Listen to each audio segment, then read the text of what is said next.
Allez, bonsoir toi qui m'écoutes, qui me regardes. Bienvenue sur Changing Mind to Christ. C'est une grande première. Je suis Charlie Fopam. Grande première où nous faisons une vidéo en français. Et c'était pour répondre à la demande de nos auditeurs, de nos abonnés qui sollicitent que nous puissions également le faire en français. Donc, on va essayer d'alterner comme ça. Il y aura des moments où on fera des vidéos en français. La semaine d'après, on fait en anglais. Après, on fait en français. Après, on fait en anglais. Et nous croyons que par la grâce de Dieu, le peuple de Dieu sera béni.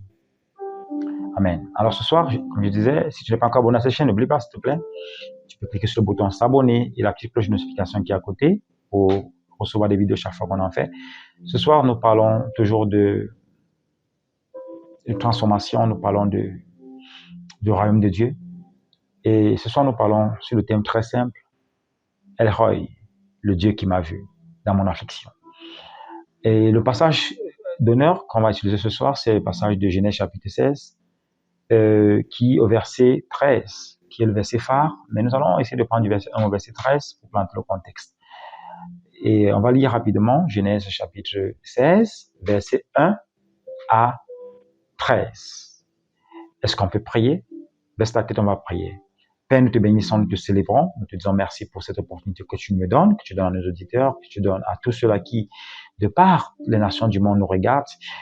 Nous bénissons ta parole ce soir, nous prions qu'elle soit une lumière qui va éclairer notre chemin, qu'elle soit une lumière qui va transformer nos vies, et qu'au sortir, Seigneur, chacun de nous qui écoute, qui regarde, puisse accomplir sa destinée au nom souverain de Jésus. Amen.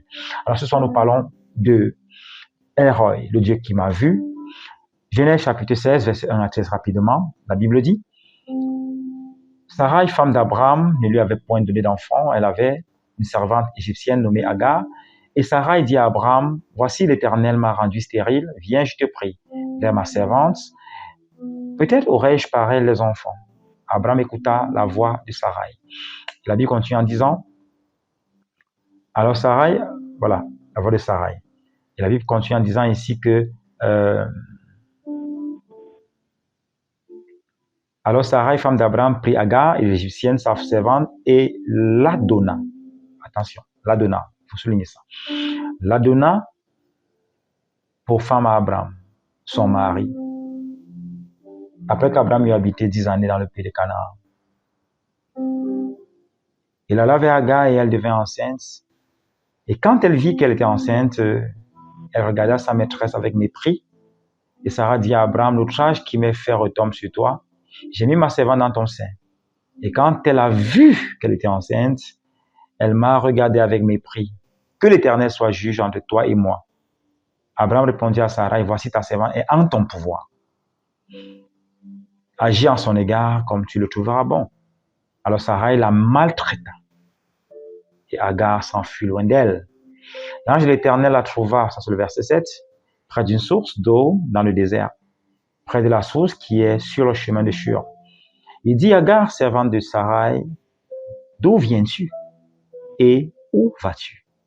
Elle répondit, je fuis loin de Sarai, ma maîtresse. L'ange de l'Éternel lui dit, retourne vers ta maîtresse et humilie-toi sous sa main. L'ange de l'Éternel lui dit encore, je multiplierai ta postérité, elle sera si nombreuse qu'on ne pourra pas la compter. L'ange de l'Éternel lui dit, voici tu es enceinte et tu enfanteras un fils à qui tu donneras le nom d'Ismaël, car l'Éternel t'a entendu dans ton affliction. Il sera comme un âne sauvage, sa main sera contre tous et la main de tous sera contre lui. Il habitera en face de tous ses frères. Verset 13, qui est notre verset phare. Elle appela Ata El Roi, le nom de l'Éternel qui lui avait parlé. Jéhovah El Roi. Car elle dit, ai-je rien vu ici après qu'il m'a vu? Alléluia. Ce soir, nous parlons de Jéhovah El Roi. Il faut comprendre que chaque nom de Dieu représente une dimension de Dieu. Et comme Jéhovah dirait, qui est la dimension de la provision surnaturelle de Dieu. Agar, qui au départ, il faut le dire, n'avait rien qui la prédestinait à une permettez-moi la répétition, a une destinée glorieuse. Cette femme esclave, servante, égyptienne, qui au départ a été donnée. La Bible dit dans Genèse chapitre 12, si vous lisez bien, que Abraham, parce qu'il y avait une famine, est allé en Égypte. Et en Égypte, il a trouvé bon de créer une supercherie, un mensonge pour pouvoir avoir la vie sauve en Égypte, parce que les Égyptiens aimaient les belles femmes. Donc Abraham, pour pouvoir s'en sortir, a dit à Sarai, dis que je suis ton frère. Et par cette supercherie, Abraham a reçu des dons, des cadeaux, des servantes. La Bible est claire dans Genèse chapitre 12, verset 16, vous pouvez le lire. Il traita bien Abraham à cause d'elle. Et Abraham reçut des brebis, des bœufs, des ânes, des serviteurs et des servantes. Des ânesses et des chameaux. Donc Abraham entre en Égypte parce qu'il y a une famine. Et il reçoit par cette supercherie beaucoup de biens et même des servantes et des serviteurs. Et parmi, la Bible ne le dit pas, mais c'est une possibilité que Agar soit entrée dans la vie de cette petite famille en ce moment-là. Et donc, sans avoir le choix, parce qu'elle était une servante. Elle n'avait pas son mot à dire. Et donc, elle arrive dans cette famille où elle n'a pas son mot à dire. Et si en Égypte, elle a été donnée à ce point, ça veut dire que même en Égypte, elle n'avait pas son mot à dire. Elle avait une famille où elle n'a pas encore son mot à dire. Elle vient sur la servante de Sarai. Et donc, après l'avoir reçu la promesse de Dieu, que son mari Abraham sera le père d'une multitude. Et après avoir entendu la promesse, Sarah semble désespérée, je dis, et trouve une solution qui peut résoudre le problème. Et elle propose à Abraham, son époux, voilà, je ne peux pas te donner d'enfant, mais je prends ma servante, et elle donna. Vous voyez à quel point la servante n'était pas importante. Elle n'avait pas le choix. Elle donnait à Abraham pour femme, sans son consentement. Et donc, dans cet état, la chose la plus surprenante et la plus impressionnante, c'est que la servante se rend compte que, bien que je ne sois qu'une servante et que je n'ai aucun pouvoir, j'ai une habileté, j'ai une capacité. Parce que la Bible le dit. Sarai ne pouvait pas faire d'enfant parce qu'elle était stérile. Mais voilà une servante qui n'a pas son mot à dire, qui donnait sans point de vue et sans possibilité d'objection, se retrouve dans les bras d'un homme qu'elle n'a pas choisi, qu'elle n'a pas demandé à Dieu. Et elle est malgré cela capable de tomber enceinte. Et elle se rend donc compte que, j'ai une capacité, je suis enceinte. Ma maîtresse, même qui a un pouvoir, n'a pas pu le faire. Et le mépris s'est installé. Je voulais te dire que bien que tu sois rejeté, bien que tu sois dans une situation qui semble difficile, il y a une habileté en toi qui est capable de changer la situation. Il y a une habileté en toi qui est capable de transformer les choses autour de toi. Il y a quelque chose que Dieu t'a donné que les autres n'ont pas autour de toi. Ceux qui te méprisent même, il y a quelque chose que tu as qu'ils n'ont pas. Et donc, Agar se retrouve enceinte et méprise sa maîtresse. Et c'est souvent le danger de l'élévation. Parfois, lorsqu'on est élevé, la première chose à laquelle on pense, c'est de faire justice par soi-même. Elle s'est sûrement dit, j'ai l'opportunité enfin de me venger. Parce que je peux donner à Abraham ce que Sarah n'a pas pu faire. Et le mépris s'est installé. Et donc Sarah va se plaindre d'Abraham, qui va dire, tu as un pouvoir disposant comme tu le veux. Et donc Agar se retrouve maltraitée par sa servante. J'imagine qu'à ce moment-là, la maltraitance a doublé. Et elle ne peut pas supporter cela. Elle est même enceinte. Vous imaginez, elle est déjà enceinte et elle est maltraitée. Une grossesse qu'elle n'a pas choisie. Et elle décide, contre toute attente, de prendre la fuite. Et comme beaucoup d'entre nous, dans des situations difficiles, des situations compliquées, on parfois choisit de prendre la fuite. On fuit loin de la destinée, on fuit loin des difficultés. Mais parfois, ce sont ces difficultés qui sont les plateformes de notre élévation. Et pendant qu'elle fuit loin de ce qu'elle pense être le problème, Elle va faire une rencontre extraordinaire. Elle va rencontrer l'ange de l'Éternel lui-même. Et la Bible dit que l'ange de l'Éternel la trouva. Et ça veut dire que il la cherchait. Et après avoir cherché, cette femme qui pense qu'être rejetée, qui pense n'avoir pas de pouvoir, mais elle est quand même cherchée par l'ange de l'Éternel. Je voulais te dire, toi qui semble désespéré, qui semble au bout du tunnel, au bout de la dépression, Dieu te cherche. Dieu a toujours cherché l'homme. Dieu t'aime. Et peu importe ton statut social, peu importe ta condition, peu importe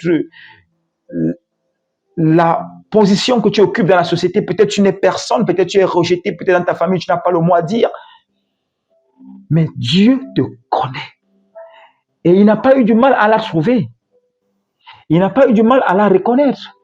Parce qu'il appelle par son nom. Agar, où vas-tu? D'où viens-tu? Et c'est la question que je voulais poser à quelqu'un ce soir. Où vas-tu? Ce mariage que tu fuis, ce problème que tu fuis, peut être la plateforme d'élévation du Seigneur.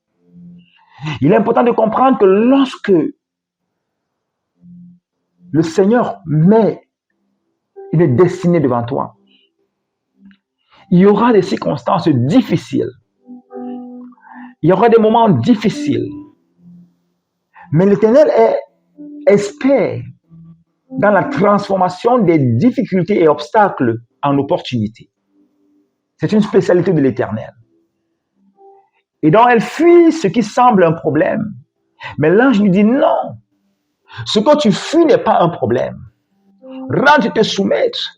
Parce que j'ai aussi un plan pour cet enfant. J'ai un plan pour toi. Je voudrais te dire, toi qui me regardes ce soir, l'Éternel a un plan pour ta vie. Tu ne dois pas abandonner. Ne te décourage pas. Peut-être que tu as essayé plusieurs fois. Tu as envoyé ton CV plusieurs fois, tu as été rejeté. Je voudrais te dire ce soir, essaye encore. Et parce que ce soir, il y a une onction qui est disponible. Il y a une onction qui est disponible. Je voudrais te dire, un jour les disciples ont décidé.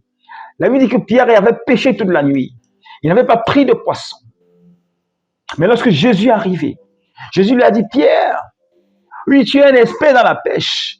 Tu as pêché avec tes stratégies. Tu es même un pêcheur qui comprend que c'est la nuit que les gros poissons sortent. Et tu as fait toute la nuit, tu as pêché, tu n'as rien pris. La Bible dit qu'il n'avait rien pris. Même pas un crabe. Mais lorsque Jésus est entré dans leur bac, et sur sa parole, ils ont encore jeté les filets. Et cette fois-ci, la pêche était miraculeuse. Je voulais te dire ce soir, essaye encore ce projet. Fais encore cette demande d'offre. Dépose encore ce CV. Parce que ce soir, l'Éternel crée une opportunité pour toi, au nom de Jésus. Pendant que tu regardes cette vidéo jusqu'à la fin, l'Éternel ouvre de nouvelles portes pour toi. Cette porte qui t'a été fermée, rentre dans ce bureau. Ose encore. Je vais te dire, tu seras choqué. Cette porte qui t'était fermée ne sera plus fermée au nom de Jésus. Et Sarah, qui maltraitait la Agar, cette fois-ci, Agar retourne. Parce que l'ange lui a dit de retourner. Et la Bible dit, cette femme qui n'était rien, qui n'était connue par personne, qui était une esclave, qui n'avait pas son mot à dire, la Bible dit, l'ange d'Éternel lui dit, ce que tu portes,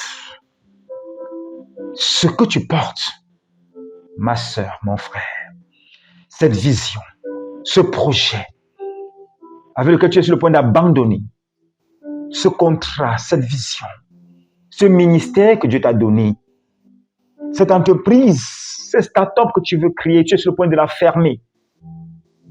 Ce soir, il y a une grâce qui est disponible. Je relâche dans ta vie la grâce de la résurrection pour ramener ce projet mort à la vie au nom de Jésus. Pour ramener cette entreprise qui semble s'écrouler à la vie au nom de Jésus. pour amener ce mariage qui est sur le point d'abandonner. Tu as déjà engagé même le divorce. Je déclare que ce mariage revient à la vie. Au nom de Jésus. Retourne encore voir cette femme. Retourne encore voir ton mari. Et va t'humilier. Oui, femme, tu as décidé que j'abandonne ce mariage. Parce que je suis fatigué de cet homme. Je suis fatigué de l'humiliation. Ce soir, je envoie la parole de l'Éternel dans ta vie pour te dire, retourne encore t'humilier. Parce que l'Éternel est sur le point de changer les choses en ta faveur. Au nom de Jésus, n'abandonne pas. Et Agar, par ses rencontres, a décidé d'appeler cet endroit Alta Eroi. Il m'a vu dans mon affliction. Et j'imagine qu'elle se disait être seule. Elle ne pensait même pas être connue au ciel. Je voudrais te dire, toi qui me regardes, Dieu te connaît. Il te connaît par ton nom. Il te connaît par ton nom. Oui, tu passes par les épreuves, tu passes par les moments difficiles, tu passes par les afflictions, tu passes par la maladie. Mais Dieu te connaît. Il te connaît par ton nom. Il te voit. Et ce soir, je déclare que le secours de l'Éternel arrive au nom de Jésus. Pendant que tu me regardes, je prie. L'ange de l'Éternel te visite au nom de Jésus. Jésus-Christ de Nazareth te visite au nom de Jésus. Il te rencontre dans cette affliction, il te rencontre dans cette maladie. Il change cette situation en bien au nom puissant de Jésus. Oui, la femme qui était rejetée, celle-là qui était méprisée, qui n'avait même pas son mot à dire, par cette circonstance que l'Éternel a orchestrée, une grande destinée était ouverte. Oui, tu peux dire, c'était l'erreur de Sarah. Ma Bible me dit, lorsque les voies d'un homme sont agréables à Dieu, il fait que ses ennemis soient en paix avec lui. Ma Bible me dit encore dans Romains 8:28, toute chose concourt au bien de ceux qui aiment Dieu. Peut-être que tu dis que tu as fait une erreur. Je voulais te dire ce soir, si seulement tu peux te confier à Dieu, il va changer cette erreur en avantage au nom de Jésus. Nous servons le Dieu de toute possibilité. Altaïra est le Dieu qui voit. Il te voit. Et ce soir, il te trouve au nom de Jésus. Je déclare que Dieu te trouve. Et parce qu'il te trouve, il change cette maladie. Le joug de la maladie est détruit dans ta vie. Au nom souverain de Jésus. Oui, celle-là qui était délaissée. Celle-là qui n'avait pas de nom. Parce que, rappelle-toi, dans Genèse, chapitre 12, lorsqu'Abraham reçoit des servantes, des serviteurs, des biens, son nom n'est pas mentionné. Mais elle était loin d'imaginer, quelques versets plus tard, elle apparaîtrait avec tant d'autorité et que son nom d'elle devait naître une génération que l'Éternel bénirait également. L'Éternel, ses voies sont insondables. Et peut-être que dans ce puits, tu as fait cette erreur. Et tu te retrouves dans ce mariage, dans cette situation. Et tu penses que tout est fini. Ce soir, l'Éternel te dit tout n'est pas fini. Parce que l'Éternel intervient.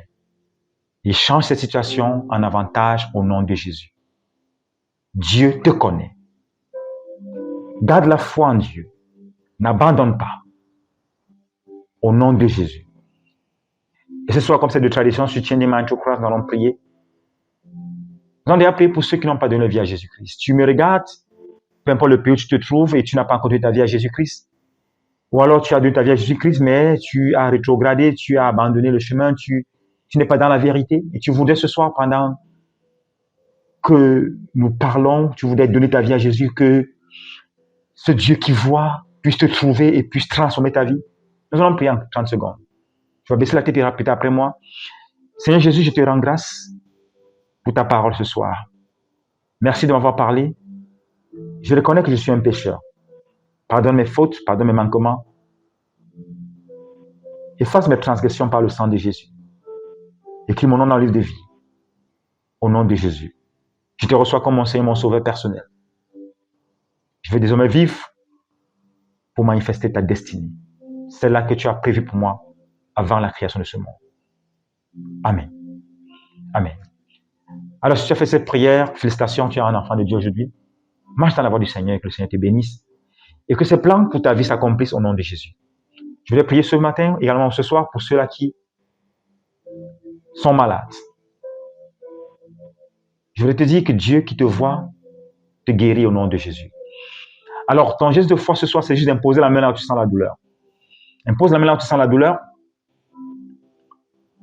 Et si tu ne sais pas là où la douleur est généralisée et que tu sens juste que tu ne te sens pas bien, mets la main sur ta tête, je vais prier.